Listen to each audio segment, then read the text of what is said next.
Southside Meridian, where every fight echoes louder than the last, and every family's secret finds its way back to daylight.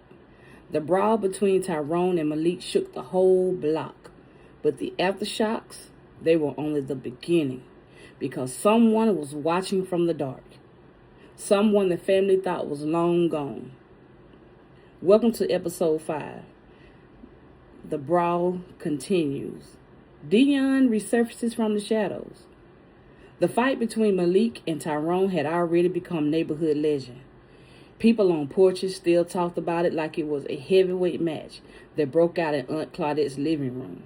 The broken furniture was replaced, but the tension, that stayed, thick and unsettled. Kids whispered about it walking to school. Grown men debated about who really won. Aunties shook their heads and said the devil was busy that night. And somewhere in the middle of all that noise, somebody was watching from the shadows. Deon, the cousin who vanished months ago.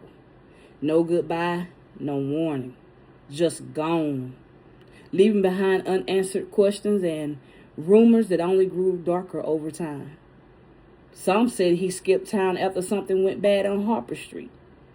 Some said he owed the wrong people money. Others whispered he wasn't running from trouble, he was hunting it. But nobody expected him to just walk back in. The night he returned, the air felt strange, still, heavy, like the block itself was holding its breath. The street lights flickered, as if they recognized him. Even the stray dogs stopped barking. Deon stepped out from behind the Franklin apartments, hood low, hands buried in his pockets. He wasn't rushing. He wasn't hiding. No. Deon walked like a man who had unfinished business. He moved toward Aunt Claudette's house, the same house where the brawl exploded. The porch light was still broken, swinging gently in the breeze like a signal only he could read.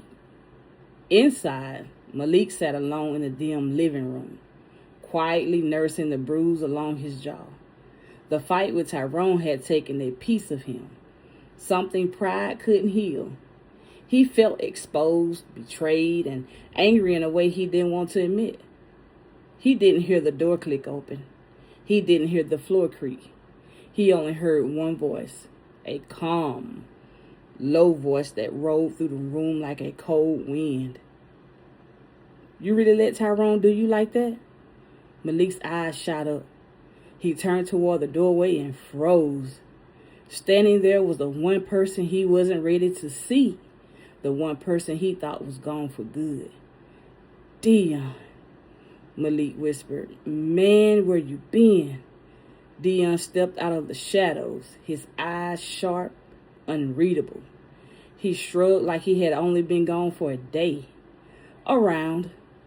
That was Deon, never giving more than unnecessary. Every word calculated, every moment quiet but heavy. Malik's heartbeat thumped in his ears. "You heard about the fight?" Deon lifted his chin slightly. "I ain't hear about it," he said. "I saw it."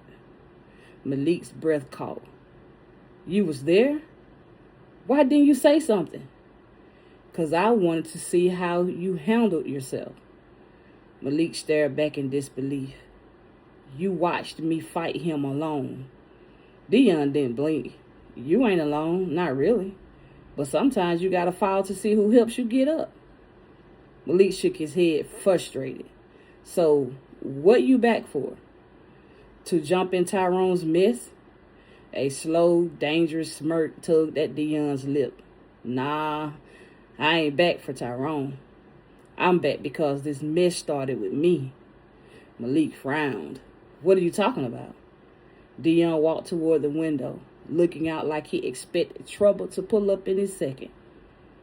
"Tyrone's been running his mouth since I disappeared. He said, telling the family I ran out scared, telling the streets I folded under pressure. Every story he spread made him look bigger, and me look smaller." Malik felt his stomach twist. "So the fight he started with me was really about you?" Deon nodded. That man insecure. He was always. And your fight woke up everything he'd been trying to bury. Malik sat still, suddenly seeing the bigger picture. Tyrone came after me because he couldn't get to you? Deon's jaw tightened. And now that I'm back, he gonna come for both of us. A car rolled down the street slow, bass rumbling through the walls. Deon's eyes shifted. Malik swallowed. You think he know you back? I think, Deon said quietly. He been waiting for me. The room fell into a heavy silence, the kind that says the storm hasn't passed, it's only gathering strength. Malik finally found his voice. So what do we do now? Deon turned, stepping closer until his shadow fell across Malik. Now, he said, we end this, 'cause the brawl ain't over. It never was. Outside, thunder grumbled in the distance even though the sky was clear. And somewhere across Southside Meridian, Tyrone felt a chill crawl up his spine. He didn't know why. He didn't know how. But he could feel it. Deon was back. And the streets were about to shift. When somebody returns from the shadows, they bring pieces of the past with them. Pieces sharp enough to cut whoever gets too close. Deon return ain't just about combat. It's a warning. Because the fight between Malik and Tyrone, that was just the surface. The real story is only beginning. Join me next time as Southside Meridian braces for the storm that's coming. Trust me, this ain't a battle, it's a reckoning. This has been episode 5. The brawl continues. Deon resurfaces from the shadows. Please remember to subscribe, leave a comment, and hit the bell. Thank you for listening.